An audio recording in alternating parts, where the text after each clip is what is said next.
Hi friends, ఈరోజైతే పెసర చారు చేస్తున్నాను. చాలా బాగుంటుంది. హాఫ్ కప్ పెసరపప్పు అయితే తీసుకున్నాను. ఇప్పుడు దీన్ని మంచిగా వాష్ చేసుకొని మంచిగా బాయిల్ చేసుకోవాలి.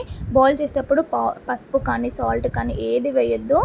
జస్ట్ ప్లెయిన్గా మనం బాయిల్ చేసుకొని పక్కన పెట్టేసుకోవాలి. బాయిల్ అయిన తర్వాత ఇలా ఉంటుంది, పలుచుగా చూసారు కదా. ఇప్పుడు దీన్ని మనం పక్కన పెట్టేసుకొని దీంట్లోకి అయితే కావాల్సిన మిర్చీలు అయితే మనం కట్ చేసుకోవాలి. పచ్చిమిర్చి మాత్రమే వేయాలి, కారం పొడి అస్సలు యూస్ చేయొద్దు.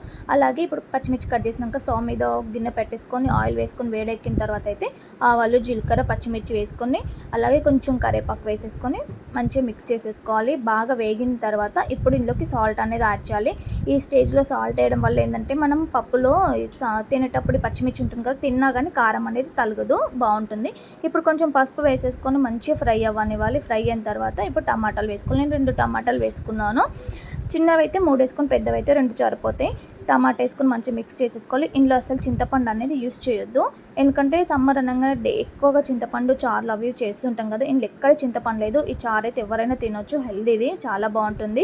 అలాగే చలవ చేస్తుంది కూడా. టమాటా అంతా మగ్గిపోయింది కదా. ఇప్పుడు ఇందులోకి మనం ఉడకపెట్టిన పెసరపప్పు అయితే వేసేసుకొని కొంచెం వాటర్ అనేది వేసేసుకోవాలి. ఇప్పుడు ఇందులో కొంచెం కొత్తిమీర కూడా వేసేసుకొని మంచిగా కలుపుకొని ఒక్కసారి మనం 10 మినిట్స్ వదిలేసామంటే పొంగు వస్తుంది.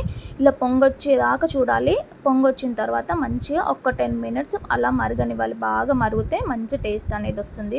కొంచెం చిక్కగా కూడా అవుతుంది, చాలా బాగుంటుంది. ఈ చారు చిన్న పిల్లల నుంచి పెద్దవారికి ఎవరైనా తినొచ్చు, చాలా బాగుంటుంది. టేస్ట్ అయితే సమ్మర్లో అయితే చాలా ఇష్టంగా తింటారు, ఎందుకంటే పెసరపప్పు చాలా చల్లవ, కందిపప్పు కొంచెం వేడి చేస్తుంది కదా. టేస్ట్ కూడా బాగుంటుంది, హెల్త్ కూడా చాలా మంచిది. నంచుకి ఇలా పాపడాలు పెట్టుకొని తినండి, చాలా బాగుంటుంది.